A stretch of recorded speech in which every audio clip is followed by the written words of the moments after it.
ठीक है, तो आज हम लोग रेडिएशन लॉ पे फर्स्ट डिस्कशन करते हैं, है ना।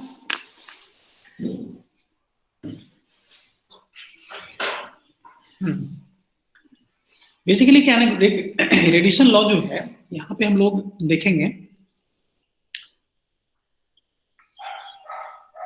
चार लॉ है ना। सबसे पहला लॉ जो है this one is Planck distribution law, next one is the Stefan Boltzmann law, third one is Wien's displacement law and fourth one is the Kirchhoff's law. चार यहाँ लॉ जो है हम लोग को देखना है, स्टडी करना है, तुम्हारे सिलेबस में है।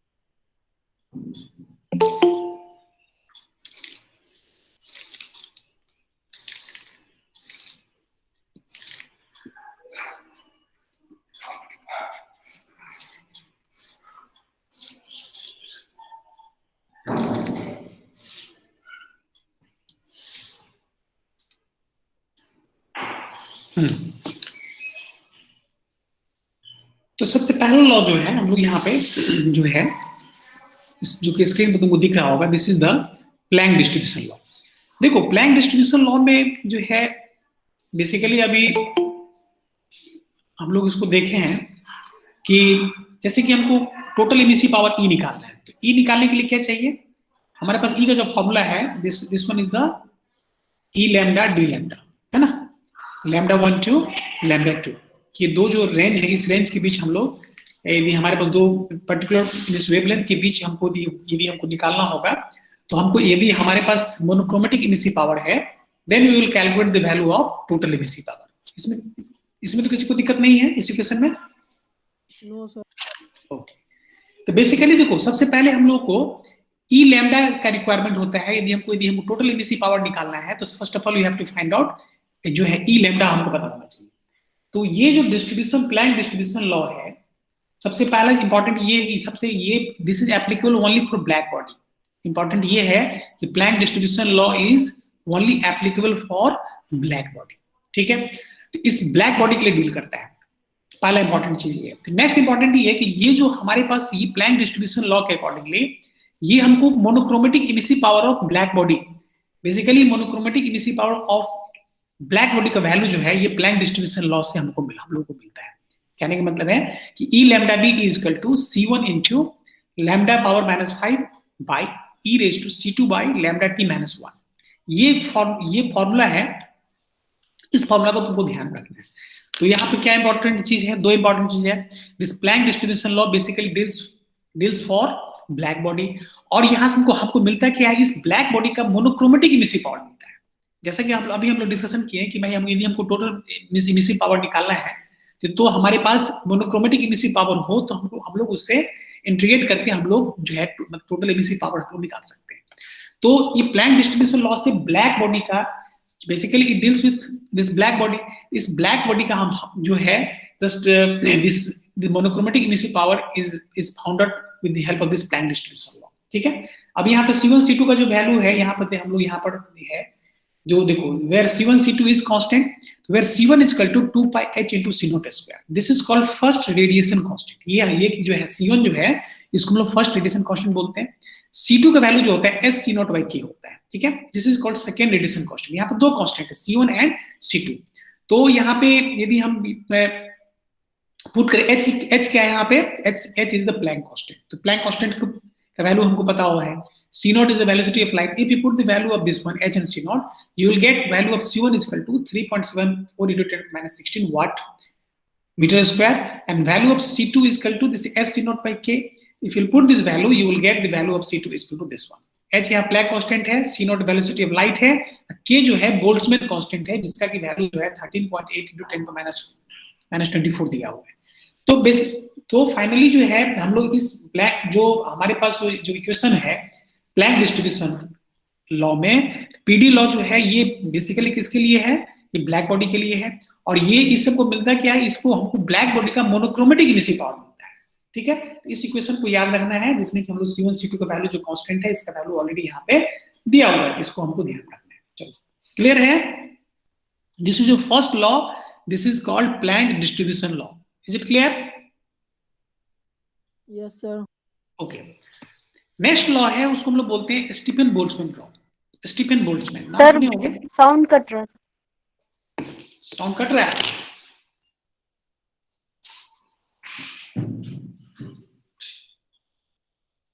क्लियर आ रही है सर। कुछ लोगों का हो सकता है नेटवर्क इशू होगा, तुम्हारे यहाँ तो नेटवर्क सही है। चलो ठीक है, रिकॉर्डिंग मोड में है इसलिए यदि यहाँ से ठीक है तो फिर वहां से तुम ठीक है।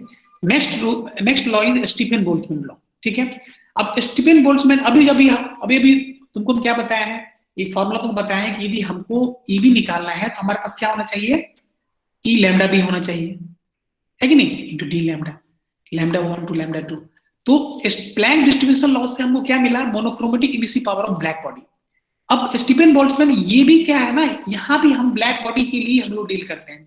This law is only once again deals for black body, ये ब्लैक बॉडी के लिए है। तो अब ये ब्लैक स्टीफन बोल्ट्जमैन लॉ हमको क्या देता है, ये हमको टोटल इमिसिव पावर देता है। Basically this Stefan Boltzmann law basically gives the total emissive power of this black body. Planck distribution के हेल्प से हमको क्या मिला, हमको मोनोक्रोमेटिक इमिसिव पावर मिला। और स्टीफन बोल्ट्जमैन लॉ हमको क्या बता रहा है, ये टोटल इमिसिव पावर, जो कि हम जानते हैं कि टोटल इमिसिव पावर जो होता है ईबी होता है, ये क्या होता है, e lambda B into D lambda, जो कि ऑलरेडी हम जानते हैं। तो इन्फिनिटी यहाँ 0 से लेके इन्फिनिटी तक इसको हम इंटीग्रेट कर देंगे तो you will get this value. अब इस इक्वेशन को जो हमारे पास फॉर्मूला है ई लैम्डा बी का, इसमें तुम पुट करके इसको तुम इंटीग्रेट कर दोगे 0 से इन्फिनिटी के बीच, you will get this value, this e b is equal to sigma T4। यही फॉर्मूला जो है ना, जो हम लोग यूज करते हैं कि ब्लैक बॉडी का जो होता है ना टोटल इमिसिव पावर जो होता है, ये EB is equal to sigma T4, where what is sigma? Sigma is the Stephen Boltzmann constant, है ना। बेसिकली ये सिग्मा को हम लोग इसको हम लोग शुरू में भी यूज किए थे इस फॉर्मूला को, जहां पर हम लोग मतलब यहाँ पे सिग्मा का मतलब सिग्मा को हम लोग क्या बोलते हैं, स्टीफन दिस बोल्ट्जमैन कांस्टेंट बोलते हैं, जिसका वैल्यू यहाँ पर 5.67 into 10⁻⁸ वाट पर मीटर स्क्वायर केल्विन दिया हुआ है। तो ये जो वैल्यू है ना EB जो इक्वल टू सिग्मा T4, ये कहां से मिल रहा है, स्टीफन बोल्ट्जमैन लॉ से ही मिलता है।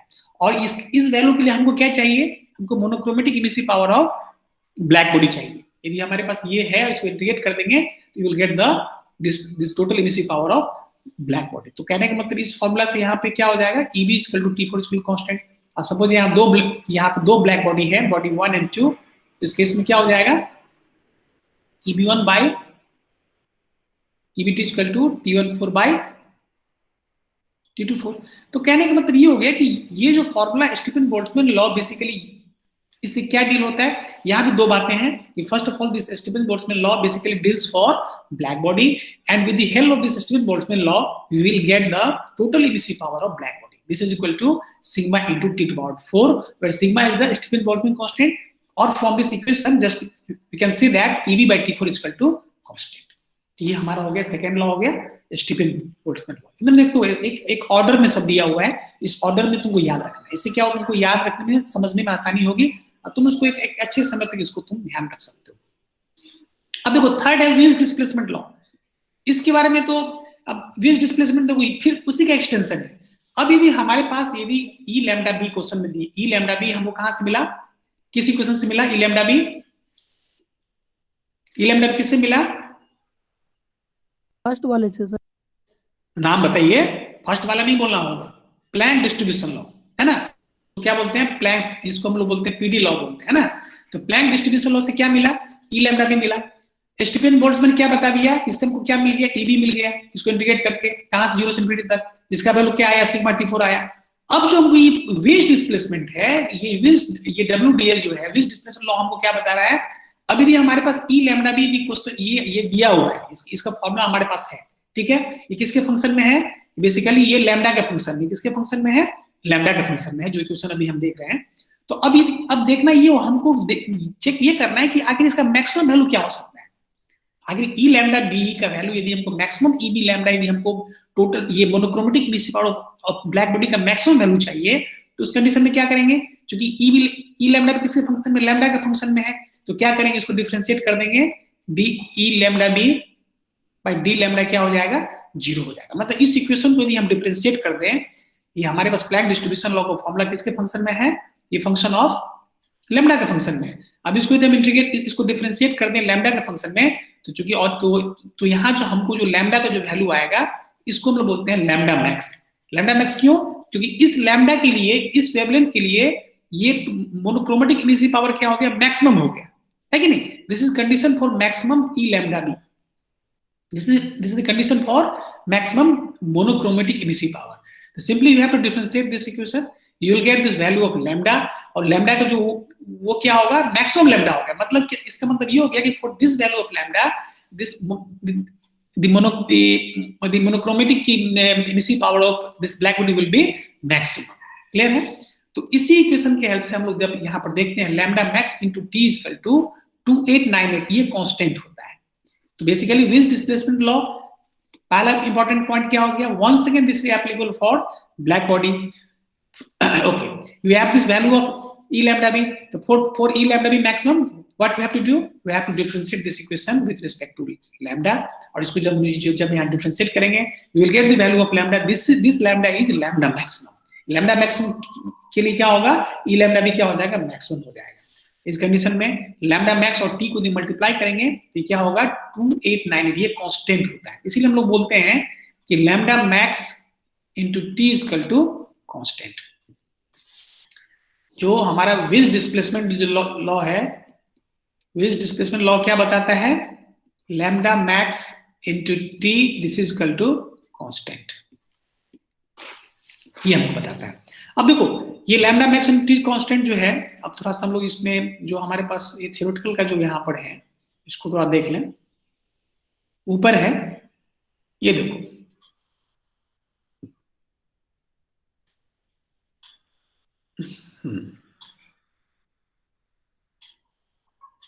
ठीक है, देख पा रहे हो, ये देख पा रहे हो, यस सर। हाँ देखो ये प्लैंक डिस्ट्रीब्यूशन लॉ ऑलरेडी हम लोग देख चुके हैं यहाँ पे, ठीक है। अब देखो विज डिस्प्लेसमेंट लॉ में क्या हो गया, ये lambda max into T equal constant this is equal 2898। अब देखो, अब ई लैम्डा बी और लैम्डा जो है ना, बेसिकली हम प्लैंक डिस्ट्रीब्यूशन लॉ में फिर से बैक कर रहे हैं, क्योंकि अब देखो ई लैम्डा बी और लैम्डा के बीच, क्योंकि ई लैम्डा बी किसके फंक्शन में है, लैम्डा के फंक्शन में है, क्योंकि यहाँ पे C1 C2 यहाँ पे कांस्टेंट है। तो जब इसका जो हम ग्राफ यहाँ प्लॉट करते हैं, तो हम लोग देखते हैं कि इस तरह का ग्राफ जो है नीचे ऐसा आता है। अब देखो ये जो पहला सबसे ये कर्व 3 है, लेट अस सपोज इस कर्व पे क्या हो गया, टेम्परेचर थ्रू और टेम्परेचर T3 है, मतलब ये हम ऊपर से स्टार्ट करते हैं, दिस इज ये मेरा जो है फर्स्ट कर्व है। तो इस कर्व पे क्या हो गया, टेम्परेचर थ्रू आउट क्या है, यहाँ पे टेम्परेचर T1 है। ये सेकेंड कर्व है, यहाँ पे टेम्परेचर क्या है, यहाँ पे T2 है। ये थर्ड कर्व है, यहाँ पे टेम्परेचर क्या है, यहाँ पे T3। कहने मतलब ये हो गया कि फॉर फिक्स T, क्योंकि हम यहाँ पर क्या देख रहे हैं, ई लैम्डा भी किसके फंक्शन में है, लैम्डा और T के फंक्शन में है। तो यदि यहाँ पे यदि टेम्परेचर को यदि हम कांस्टेंट कर दें, तो इस कंडीशन में ई लैम्डा बी और लैम्डा के बीच जो ग्राफ आ रहा है, वो ग्राफ कुछ ऐसा आ रहा है। तो इस ग्राफ को जब तुम यहाँ पर तुम मतलब ध्यान से देखोगे, तो यहाँ पर तुमको ऐसा देखो, यहाँ पे देखो यदि लैम्डा को यदि हम फिक्स कर दें, तुम यहाँ पर देखो, यदि हम इसको लैम्डा को यहाँ पर यदि हम लोग यदि फिक्स कर दें फॉर फिक्स्ड लैम्डा, तो तुम यहाँ पर देख रहे हो कि जैसे से टेम्परेचर यहाँ पर इंक्रीज हो रहा है ना, जैसे टेम्परेचर यहाँ पे इंक्रीज हो रहा है, वैसे से क्या हो रहा है, ई लैम्डा बी का वैल्यू भी क्या हो रहा है, इंक्रीज कर रहा है। क्योंकि यहाँ पर तुम देख रहे हो कि यहाँ पर चूंकि यहाँ पर टेम्परेचर का ऑर्डर क्या है, T3 less than T2 less than T1, सबसे कम टेम्परेचर क्या है, मिनिमम टेम्परेचर यहाँ पर T3 है। तो तुम यहाँ पर देख पा रहे हो कि यहाँ पर लैम्डा को हम यहाँ पर फिक्स कर दे रहे हैं, तो तुम यहाँ पे ये टेम्परेचर ये T3 के लिए क्या हो गया, लैम्डा बी मैक्सिमम का वैल्यू ये हो जाएगा, यहाँ पे लैम्डा बी मैक्सिमम होगा। फॉर टेम्परेचर यदि T2 के टेम्परेचर को यदि बढ़ा दे, तो ये कर्व क्या हो गया, इस कर्व का नेचर ये हो गया। तो इस कर्व पे हम लोग आते हैं, तो इस कंडीशन में लैम्डा बी क्या हो जाएगा, इसका वैल्यू इस जो टेम्परेचर T3 है, इससे इसका वैल्यू क्या होगा, यहाँ पे ज्यादा होगा। इसी तरीके से हम लोग ये देख रहे हैं कि लैम्डा को यदि फिक्स कर देते हैं, तो इस कंडीशन में हम ये देखते हैं कि जैसे टेम्परेचर को हम बढ़ाएंगे, वैसे उससे क्या होगा, लैम्डा, ये ई लैम्डा भी, that means monochromatic emissive power of black body will increase. समझ पा रहे हो? Yes sir. यस। तो ये इस ग्राफ का जो मेरा पहला ऑब्जर्वेशन ये है, ये जो हमारे पास ये ई लैम्डा बी और लैम्डा के बीच का जो हमारा जो ये है, इसमें हमको ये पहला ऑब्जर्वेशन ये कि यदि लैम्डा को हम लोग फिक्स कर दें, लैम्डा को भी हम लोग यहाँ पे भी फिक्स रखते हैं, तो इस केस में क्या हो रहा है, ये जो है जैसे जैसे टेम्परेचर को हम लोग बढ़ा रहे हैं वैसे वैसे क्या हो रहा होगा, ये ई लैम्डा बी की वैल्यू बढ़ेगा। ये मेरा पहला ऑब्जर्वेशन, ठीक है। अब सेकेंड ऑब्जर्वेशन में हम लोग यहाँ पे एक चीज देखना चाह रहे हैं। अब इसमें क्या है, चूंकि यहाँ पर दो चीज वेरी कर रहा है, ई लैम्डा भी किसके फंक्शन में है, लैम्डा और टी के फंक्शन में। तो यहाँ पर पहला केस में क्या कि हम लोग लैम्डा को हम लोग फिक्स किए। अब नेक्स्ट केस में हम लोग कर रहे हैं टेम्परेचर को फिक्स कर रहे हैं। अब यहाँ पे क्या कर रहे हैं हम लोग, टेम्परेचर को फिक्स कर रहे हैं। अब टेम्परेचर को फिक्स करेंगे तो क्या होगा, तुम किसी एक कर्व को उठा लो, सपोज दैट कि हम ये मींस लोअर कर्व को देखते हैं, जहां पे टेम्परेचर क्या है, टेम्परेचर यहाँ पे T3 है।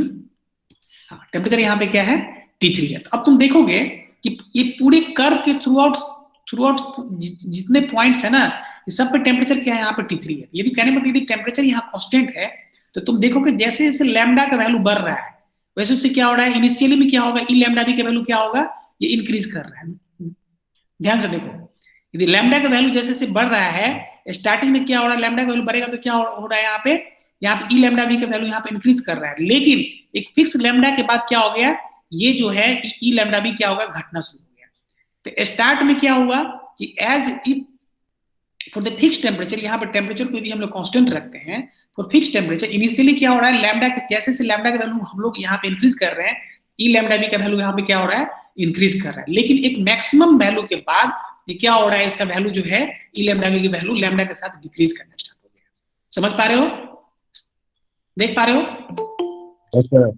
यस। इसी तरह तुम यहाँ पर T2 में देखो, यदि टेम्परेचर यहाँ पर T2 का जो कर्व है, इस कर्व में भी सेम चीज है कि कहने का मतलब ये हो कि लैम्डा, यहाँ पर जो फॉर्मूला हमारे पास आया है, lambda max into T equal to constant, तो हम लोग इसी पे अभी आएंगे। तो कहने का मतलब ये होगी, स्टार्टिंग इस कर्व का नेचर यहाँ पे क्या हो रहा है, स्टार्टिंग में कि जब जैसे से लैम्डा बढ़ रहा है वैसे से क्या हो रहा है, यहाँ पे ई लैम्डा बी का वैल्यू बढ़ रहा है। लेकिन एक सर आवाज कट रहा है सर। आवाज कट रहा है?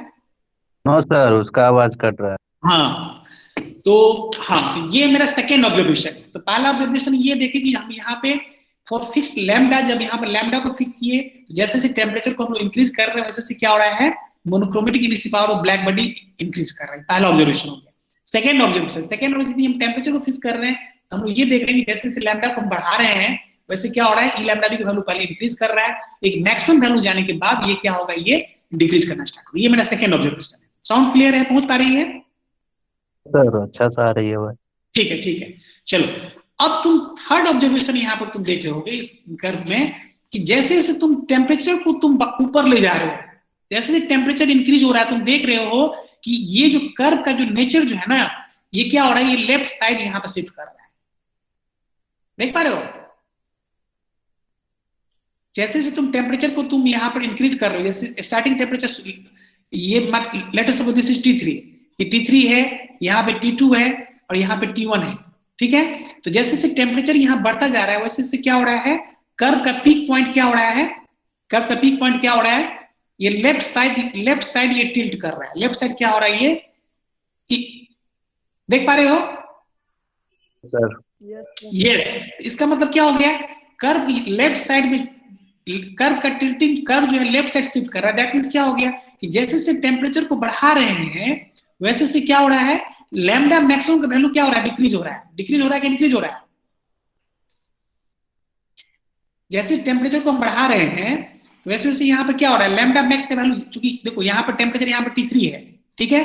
T3 टेम्परेचर सपोज ये हमारा यहाँ पे लैम्डा 1, ठीक है, ये इसको हम यहाँ पे लैम्डा 3 लेते हैं। ये टेम्परेचर T2 पे यहाँ पे लैम्डा क्या हो गया, लेटेस्ट सपोज यहाँ लैम्डा 2, तो ये यहाँ T3 के लिए लैम्डा 3 हो गया, T2 के लिए लैम्डा 2 हो गया, T1 के लिए जो मैक्सिमम किया, हम यहाँ हम मैक्सिमम की बात कर रहे हैं, जो इस कर्व पे जो मैक्सिमम लैम्डा है, और यहाँ पे T3 के लिए यहाँ T1 के लेटेस्ट सपोज यहाँ लैम्डा 1 हो गया।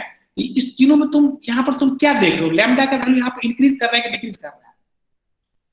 डिक्रीज कर रहा है, डिक्रीज कर रहा है। तो क्या नंबर टेम्परेचर को इंक्रीज कर रहे हैं तो लैम्डा का वैल्यू क्या हो रहा है, डिक्रीज कर रहा है। मतलब लैम्डा मतलब क्या, लैम्डा मैक्स की बात हम कर रहे हैं, नॉट लैम्डा, यहाँ पर हम लैम्डा मैक्स की बात हम कर रहे हैं, लैम्डा 2 मैक्स, लैम्डा 1 मैक्स, समझ रहे हो।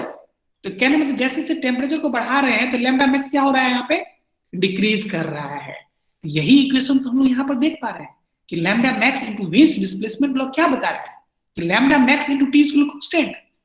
कहने मतलब टेम्परेचर को बढ़ाएंगे तो लैम्डा मैक्स क्या होगा, डिक्रीज करेगा। समझ पा रहे हो, समझ पा रहे हो। Yes sir. यस। तो कर्व का नेचर बता रहा है, जो हमारा प्लैंक डिस्ट्रीब्यूशन का जो एक्चुअली सब लॉ एक दूसरे से लिंक्ड है। तो प्लैंक डिस्ट्रीब्यूशन के लॉ के हिसाब से जो हमारे पास ई लैम्डा भी जो यहाँ पर देख रहे हैं कि लैम्डा और टी के फंक्शन में है, तो जैसे इसको प्लॉट कर रहे हैं तो हम यहाँ भी ये चीज को देख पा रहे हैं कि for the if you increase the temperature lambda max will decrease. क्यों, जैसे जैसे टेम्परेचर को बढ़ा रहे हैं वैसे क्या हो रहा है, ये कर्व क्या हो रहा है, ये लेफ्ट साइड टिल्ट कर रहा है, लेफ्ट।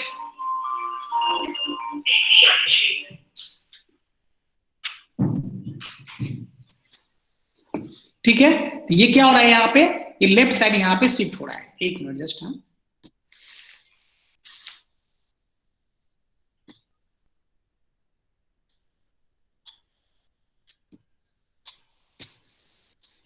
एक मिनट, हाँ होल्ड करो।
हाँ, सुन पा रहे हो? Yes, sir. सर हाँ, चलो 2 मिनट का ब्रेक हो गया है ना।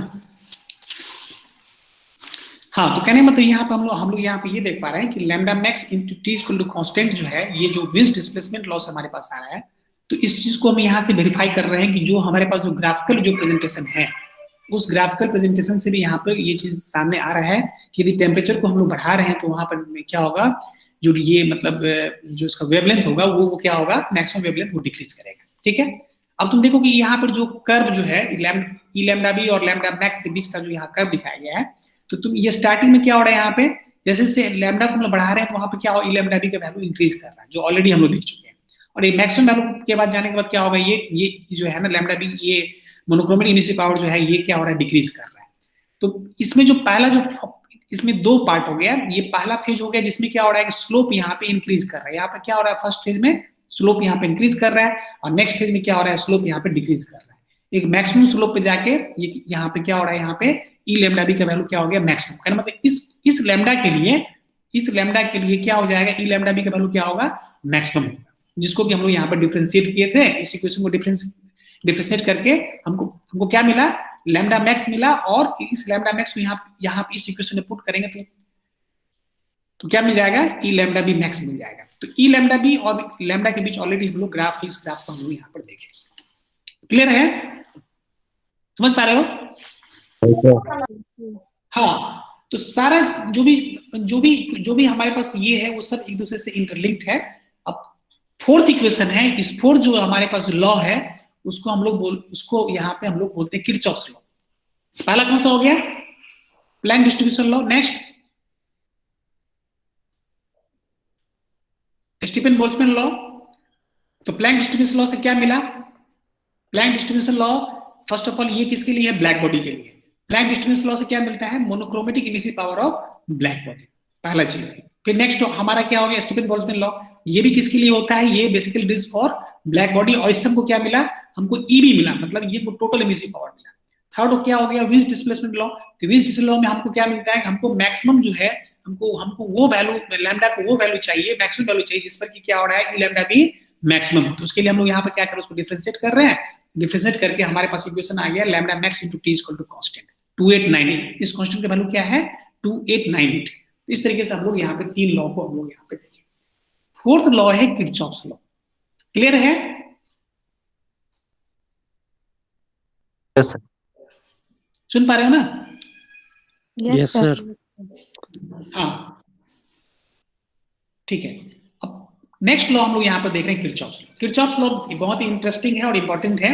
इस पर बहुत सारा जो है ना, एक बहुत बड़ा गुत्थी यहाँ किरचॉफ्स लॉ पे वो देखेंगे कि इसका इंटरेस्टिंग है और इस पे कुछ इंपॉर्टेंट ऑब्जर्वेशन हम लोग पूछेंगे। देखो, सबसे पहला जो है कि ये किरचॉफ्स लॉ जो है ये सब के लिए, ये ब्लैक रियल, चूंकि हम लोग ऑलरेडी यहाँ पर देख रहे हैं, यहाँ 3 तरह का बॉडी है, व्हाइट बॉडी है, ब्लैक बॉडी है, ग्रे बॉडी है, रियल बॉडी है। तो ये Kirchhoff's law this is applicable for all body. ठीक है, ये सब पे लागू होता है। ठीक है, ठीक है। अब इसका मेन जो फॉर्मूला होता है, मेन जो इक्वेशन होता है, ये बेसिकली ये स्टेट क्या करता है, E by alpha equal to constant. Capital E, ध्यान देना, यहाँ पर 2 टर्म वो है, एक कैपिटल ई लिखते हैं, कहीं पर हम एप्सिलॉन लिख रहे हैं। तो कैपिटल ई क्या हो गया, ये टोटल इमिसिव पावर है ना। कैपिटल ई क्या हो गया, टोटल इमिसिव पावर हो गया। और इप्सिलॉन क्या है, इमिसिविटी। इप्सिलॉन क्या है, इमिसिविटी। सुन पा रहे हो? Yes, sir. हाँ, यस। तो इसका वैल्यू इमिसिविटी क्या होता है, this is E bye EB. मतलब ये जो है this is the emissive power of any body. किसी बॉडी, यदि हमारे पास कोई ग्रे बॉडी है, उसका टोटल इमिसिव पावर ई है, तो this is the ratio of E bye EB. तो कहना मतलब इसमें कंफ्यूज नहीं होना है कि यहाँ पे कैपिटल ई है। तो कहना मतलब किरचॉफ्स लॉ क्या बोलता है कि E by alpha equal to constant. अब तुम समझ सकते हो कि ई बाय अल्फा कांस्टेंट कैसे होगा। अब तुम अल्फा क्या है, अल्फा एब्जॉर्प्टिविटी है ना, अल्फा क्या है, एब्जॉर्प्टिविटी है। तो जाहिर सी बात है कि जो बॉडी जितना अच्छा एब्जॉर्प्टिविटी, मतलब क्या हो गया कि जो रेडिएशन को जितना अच्छे से एब्जॉर्ब करेगा वो उतना अच्छा इमिटर होगा। समझ पा रहे हो, नहीं समझ रहा हो? ई बाय अल्फा कांस्टेंट मतलब क्या है, capital E by alpha constant होने का सेंस, इसका मतलब क्या है कि जिस बॉडी की एब्जॉर्प्टिविटी जितनी अच्छी होगी जिस बॉडी का एब्जॉर्प्शन पावर जितना बढ़िया होगा वो उतना अच्छा इमीटर होगा, समझ रहे हो कि नहीं? जो जितना अच्छा श्रोता होगा वो क्या होगा, उतना अच्छा वक्ता होगा। तो कहने मतलब E by alpha is equal to constant. Clear है? किरचॉफ्स लॉ जो स्टेट करता है ये क्या है, E by alpha is equal to constant, capital E by alpha is equal to constant. चलो ये किसी पर्टिकुलर टेम्परेचर टी की हम लोग यहाँ पे बात कर रहे हैं। तो अब इस तरीके से भी हमारे पास आ गया e by alpha is equal to constant. सुन पा रहे हो? Sir yes. तो ई बाय अल्फा जो कांस्टेंट ये हमारे पास आ गया। अब यदि इसके आधार पे चूंकि कांस्टेंट है तो हम ऐसा लिख सकते हैं ना कि मान के चलो यहाँ पे हमारे पास 3 बॉडी है, बॉडी 1 2 3 है। तो पहला बॉडी के लिए क्या हो, ई bye E1 by alpha 1 this is equal to ET by alpha 2, this one is equal to E3 by alpha 3, this is equal to constant। तो इस तरह से हम लोग यहाँ पे यदि एक से ज्यादा बॉडी है तो उस बॉडी को हम लोग इस तरह से कंपेयर हम लोग कर सकते हैं, इस इक्वेशन से हम लोग कंपेयर कर सकते हैं। अब यदि हम ये मान के चले, यहाँ पे ये एजम्पशन है मेरा, लेट अस सपोज दैट कि ये थर्ड बॉडी ब्लैक, ध्यान से सुनना बहुत इंपॉर्टेंट है, ये इंपॉर्टेंट सब है लेकिन यहाँ पे कुछ इंपॉर्टेंट ऑब्जर्वेशन हम लोग एक डिस्कशन पे हम लोग यहाँ पे आ रहे हैं, इसलिए थोड़ा इसको अच्छे से समझना। तो यहाँ पे 3 बॉडी में हम लोग यहाँ कंपेयर कर रहे हैं। तो अब ये हम लोग ये मान के चल रहे हैं, लेट अस सपोज दैट कि थर्ड बॉडी इज ब्लैक। हमारा ऑब्जर्वेशन ये है, हम ये सपोज कर रहे हैं कि थर्ड बॉडी जो है क्या है, ब्लैक बॉडी है। तो जैसे ये ब्लैक बॉडी हो जाएगा तो क्या हो जाएगा, इसका मतलब क्या होगा, E1 बाई अल्फा 1, E3 यदि ब्लैक है तो ये क्या होगा, E3 बाई एक मिनट, हाँ तो क्या हो जाएगा यहाँ पे, यदि थर्ड बॉडी को यदि हम ब्लैक मांगे चल रहे हैं तो यहाँ पे क्या हो जाएगा, E1 बाय अल्फा क्या हो जाएगा, थर्ड बॉडी ब्लैक है तो क्या हो जाएगा, ये EB हो जाएगा, EB होगा, EB बाय अल्फा B हो जाएगा। समझ पा रहे हो? Yes sir. यस। अब ब्लैक बॉडी का क्या होता है, ब्लैक बॉडी का अल्फा भी क्या हो जाएगा, अल्फा क्या होगा, 1 सर। 1 हो जाएगा। Very good. ब्लैक बॉडी का अल्फा क्या हो जाएगा, 1 हो जाएगा। तो कहने का मतलब ये हो गया कि इस इक्वेशन के आधार पर हम कह सकते हैं E बाई ईबी क्या हो जाएगा, क्योंकि ये तो 1 हो गया तो E बाई ईबी क्या हो जाएगा, अल्फा हो जाएगा।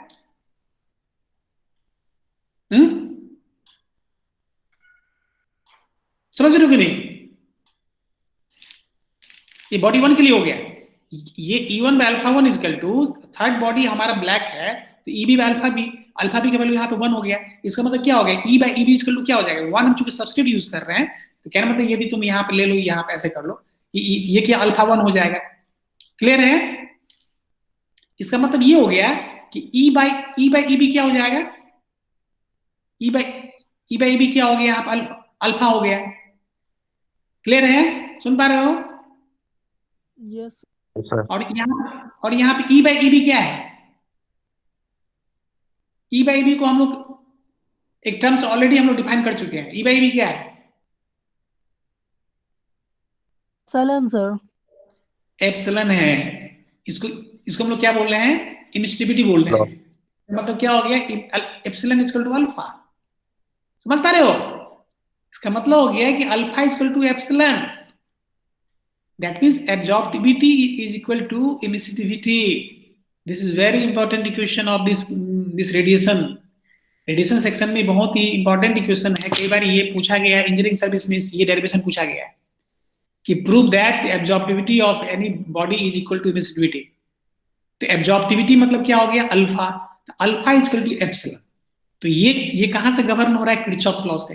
किरचॉफ लॉ क्या बोलता है कि capital E by alpha is constant. अब इस कंडीशन में यहाँ पे हम 2 बॉडी को ले रहे हैं या 3 बॉडी ले रहे हैं या 2 बॉडी ले रहे हैं, एक बॉडी हम लोग हमारा ग्रे बॉडी है, दूसरा बॉडी क्या है, वो मेरा ब्लैक बॉडी है। तो इस कंडीशन में हम यहाँ पे इस कंपैरिजन के आधार पे हम लोग ये कह सकते हैं कि alpha equal to epsilon equal to alpha. अब यहाँ से तुम जब यहाँ पे पहुंच गए हो तो तुम व्हाइट बॉडी का अल्फा क्या होता है, व्हाइट बॉडी का अल्फा क्या होता है, 0 होता है। यस। तो इसका मतलब हम कह सकते हैं कि व्हाइट बॉडी का एमिसिविटी भी 0 होगा। व्हाइट बॉडी का क्या होगा, व्हाइट बॉडी का यदि एब्जॉर्बिविटी 0 होगा, व्हाइट बॉडी का, हम यदि व्हाइट बॉडी की बात करें,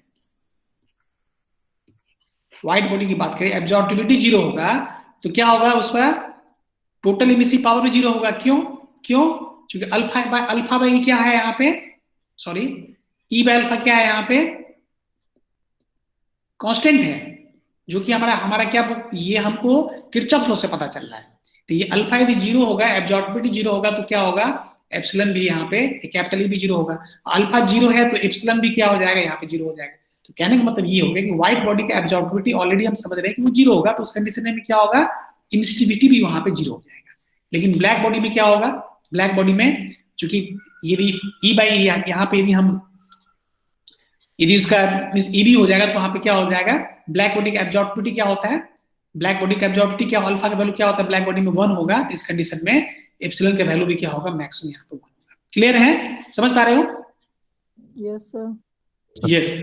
अब देखो, तो जाहिर सी बात है कि हमको किरचॉफ्स लॉ क्या बता रहा है, अल्फा और एप्सिलॉन के बीच हमको रिलेशनशिप दे रहा है, अल्फा और एप्सिलॉन के बीच रिलेशनशिप दे रहा है। और ये स्टेटली क्लियरली यहाँ हम इसको समझ पा रहे हैं कि एब्जॉर्बिबिलिटी इज इक्वल टू इमिसिविटी। ठीक है, अब इस इक्वेशन के आधार पे हम लोग इस चीज को समझ सकते हैं। लेट अस सपोज कि ये कोई सरफेस है, इस सरफेस पे एक रेडिएशन फॉल हो रहा है। तो रेडिएशन फॉल हो रहा है तो जो एब्जॉर्बिबिलिटी लेट अस सपोज अल्फा है, ठीक है, और इमिसिविटी यहाँ पे एप्सिलॉन है, ठीक है। तो अब यदि ये मान के चले कि यदि अल्फा यदि एप्सिलॉन से ग्रेटर हो जाए, पहला केस क्या, अल्फा ग्रेटर देन एप्सिलॉन, इस केस में क्या हो गया, एब्जॉर्बिबिलिटी बॉडी का क्या हो गया, ज्यादा हो गया, और इमिसिविटी क्या हो गया, कम हो गया। तो इस केस में क्या होगा, एब्जॉर्बिबिलिटी ज्यादा है, इमिसिविटी कम है, दैट मींस क्या होगा, इसका सरफेस टेम्परेचर क्या होगा, इंक्रीज करेगा। समझ पा रहे हो? यदि बॉडी का एब्जॉर्बिबिलिटी यदि ज्यादा है इमिसिविटी से, तो उस कंडीशन में सरफेस टेम्परेचर क्या होगा, Increase करेगा. इंक्रीज करेगा। जस्ट अपोजिट, यदि अल्फा यदि लेस देन, मतलब एब्जॉर्बिबिलिटी कम है, इमिसिविटी ज्यादा है, दैट मींस कि जो तुम एब्जॉर्ब कर रहे हो उससे ज्यादा तुम इमिसिविट कर रहे हो। तो 10 रुपया कमा रहे हो और 10 रुपया भी कर रहे हो, 12 रुपया खर्च कर रहे हो, तो उस कंडीशन में टेम्परेचर क्या होगा, यहाँ पे डिक्रीज होगा। मतलब सिस्टम बॉडी का जो मींस टेम्परेचर क्या होगा, वहां पे डिक्रीज होगा। थर्ड कंडीशन में यदि दोनों यदि कांस्टेंट रहेगा, तो उस कंडीशन में क्या होगा, टेम्परेचर जो बॉडी का कांस्टेंट रहेगा। समझ पा रहे हो?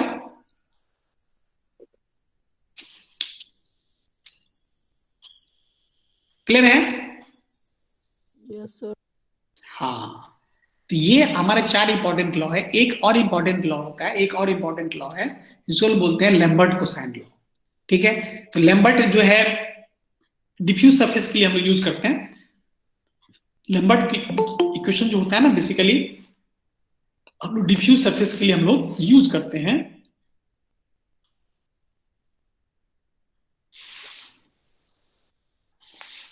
एक मिनट,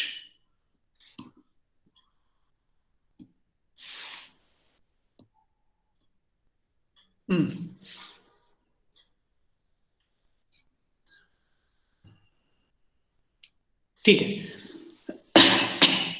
तो लैम्बर्ट जो है बेसिकली किसके लिए होता है, ये this is applicable only for diffuse surface, और इस डिफ्यूज सरफेस को हम लोग लैम्बर्टियन सरफेस भी कहते हैं। ठीक है, इसमें हम लोग देखते हैं कि इंटेंसिटी ऑफ रेडिएशन जो होता है वो cos थीटा का प्रोपोर्शनल होता है। यदि सपोज दैट कोई भी रे यदि मतलब यदि किसी सरफेस पे यदि थीटा एंगल पे यहाँ पे इंसिडेंट हो रहा है, तो जितना मतलब इंटेंसिटी रेडिएशन क्या होगा, इस एंगल किस पे डिपेंड करेगा, cos थीटा पे डिपेंड करेगा, है ना। तो कहने मतलब यहाँ पे आई थीटा किसके प्रोपोर्शनल है, cos थीटा है। तो इस कंडीशन में यदि प्रोपोर्शनल को हटाते हैं तो यहाँ पे I = IN × cos थीटा हो गया। तो इस तरीके से यहाँ पे हम लोग बेसिकली 5 लॉ के बारे में देखते हैं। सबसे पहला बेसिक कहां से स्टार्ट हुआ, फटाफट बोलो, पूछ रहे हैं उसका फटाफट आंसर दो। सबसे पहला रूल क्या नाम बताओ, प्लैंक डिस्ट्रीब्यूशन लॉ। ये किसके लिए एप्लीकेबल है, ब्लैक बॉडी के लिए, ब्लैक बॉडी के लिए। इससे क्या मिलता है, mono emission, mono emission, monochromatic e lambda भी याद रखो, monochromatic emissive power of black body, e lambda भी। क्लियर है? Yes sir. ठीक है, तो ये हमको 2 चीज मिला। अब इसमें हम लोग देख पा रहे हैं कि ई लैम्डा बी और इसमें लैम्डा और टी, इसके बीच हमको एक ग्राफ मिल रहा है ना, एक उसका हम लोग ग्राफिकल प्रेजेंटेशन देख रहे हैं। चलिए ठीक है, नेक्स्ट कौन सा लॉ है, स्टीफन बोल रहे, तो उसमें क्या पता चल रहा है किसके लिए एप्लीकेबल है, Total chromatic law. हाँ, पहले किसके लिए एप्लीकेबल है ये? किस तरह के बॉडी के लिए एप्लीकेबल है? Black body sir. Very good. इस हमको क्या मिलता है? EB equal to sigma T to the power 4।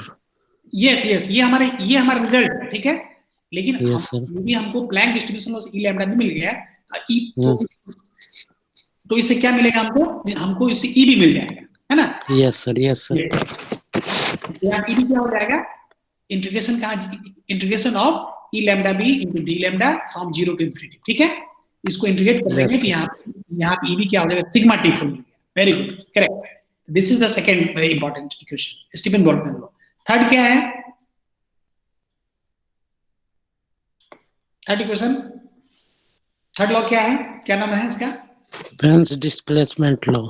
Yes, Wien's displacement, WDL, ठीक है। Yes sir.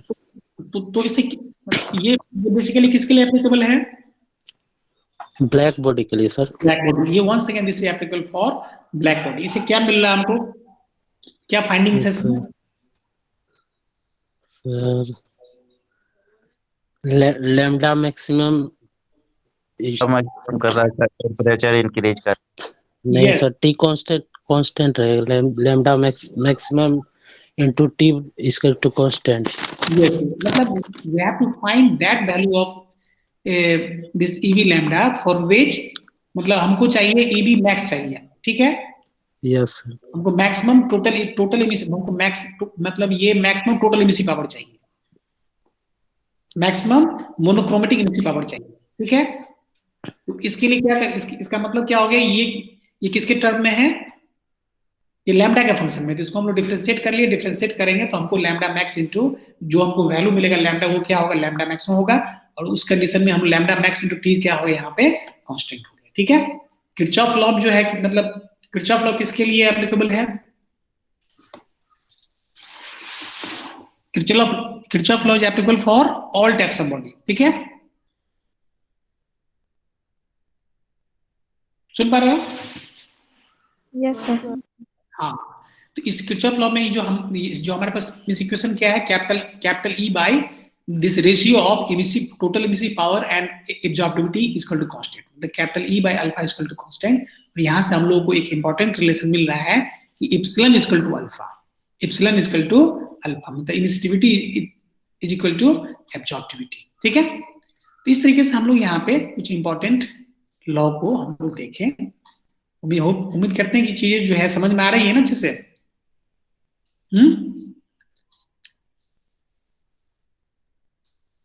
सुन पा रहे हो? Yes, sir. यस। चलो इसको अभी हम आगे जो है नेक्स्ट क्लास में हम इस पे पूरा न्यूमेरिकल कर लेंगे। जहां तक अभी हुआ है इस पे हम लोग कुछ न्यूमेरिकल करेंगे। उस न्यूमेरिकल को सॉल्व करने के बाद हम लोग आएंगे इलेक्ट्रिकल एनालॉजी पे। देख पा रहे हो यहाँ पे हम लोग यहाँ तक पहुंच चुके हैं। किरचॉफ्स लॉ को हम लोग यहाँ पे डिफाइन कर चुके हैं। किरचॉफ्स लॉ यहाँ पे आ गया। अब हम लोग जो है लैम्बर्ट कोसाइन ये भी क्लियर हो गया। अब हम लोग आगे बढ़ेंगे, मतलब पहले कुछ न्यूमेरिकल सॉल्व करेंगे। न्यूमेरिकल सॉल्व करने के बाद हम रेडिएशन एनालिसिस पे चलेंगे। ये हमारा हो गया electrical analogy of radiation network, ठीक है, जिसपे कि हम लोग का कन्वेंशनल वगैरह और बहुत इंटरेस्टिंग है ना। इस पे जो कंसेप्ट जो चीज हम लोग यूज कर रहे थे उसमें कंडक्शन में देखे थे इलेक्ट्रिकल, सिमिलरली एनालॉजी यहाँ पे है। बस यहाँ पे क्या हो जाएगा? रेसिस्टेंस यहाँ पे अलग हो जाएगा, ठीक है। हम लोग वहां पर देख रहे थे ना कि जैसे कंडक्शन हो रहा है तो वहां पे L/K ले रहे थे, है कि नहीं। यदि हम वहां पे जैसे अब जैसे प्लेन वॉल के लिए ले रहे थे तो वहां प्लेन वॉल का रेसिस्टेंस क्या था?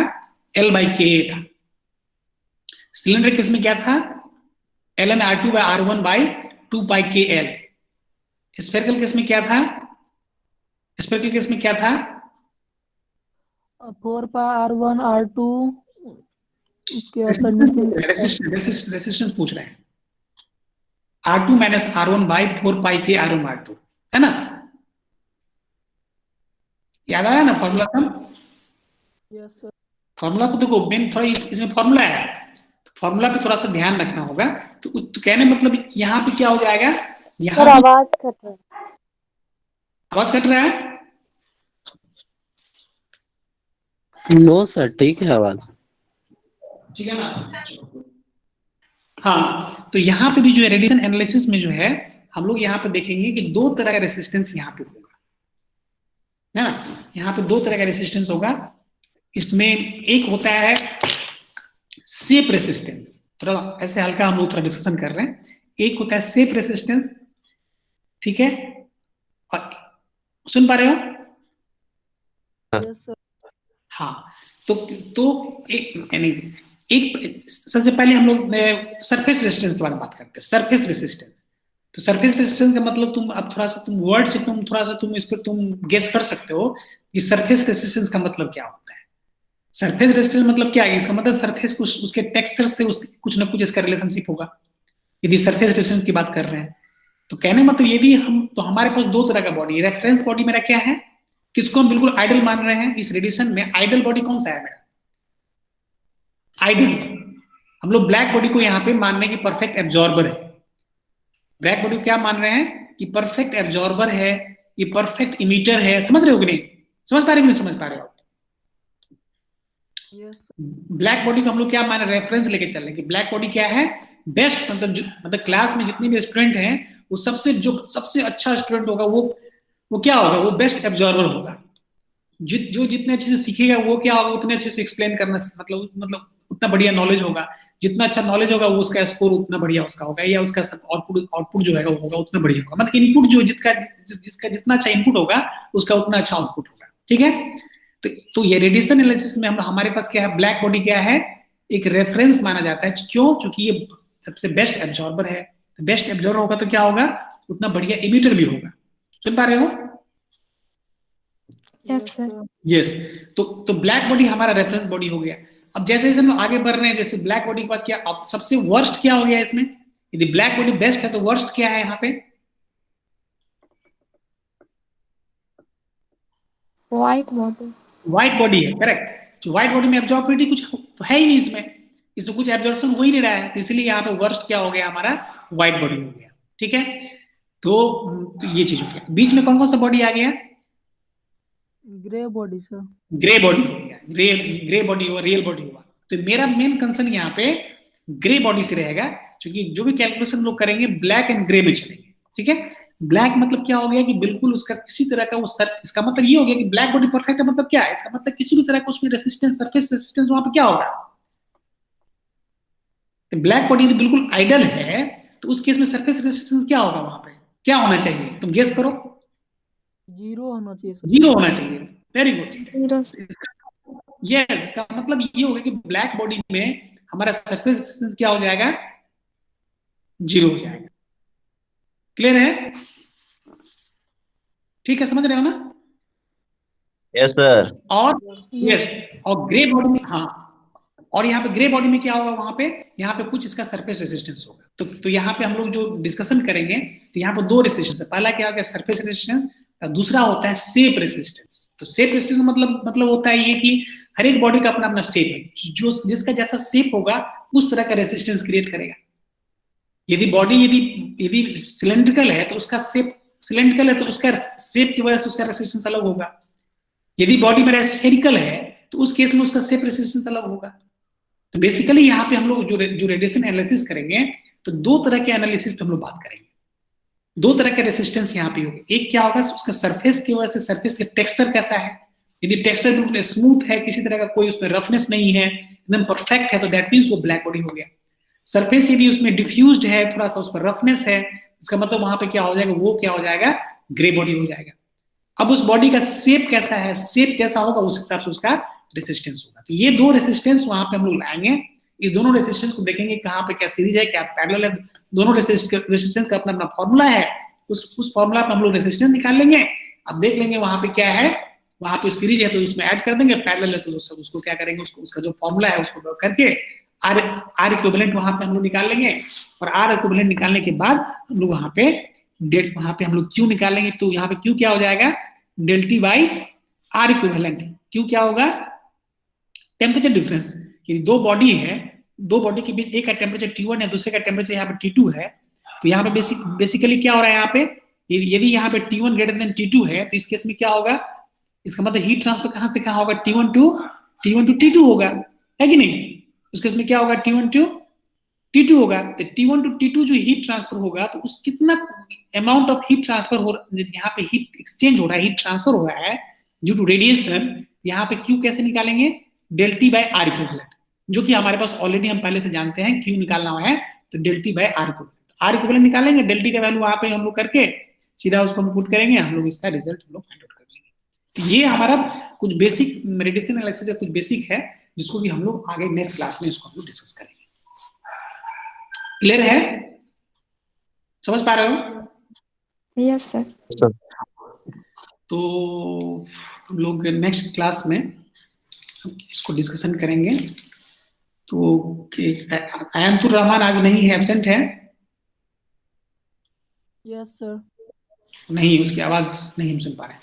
चलो ठीक है, तो कल का जो है, तो कल तो तुम्हारा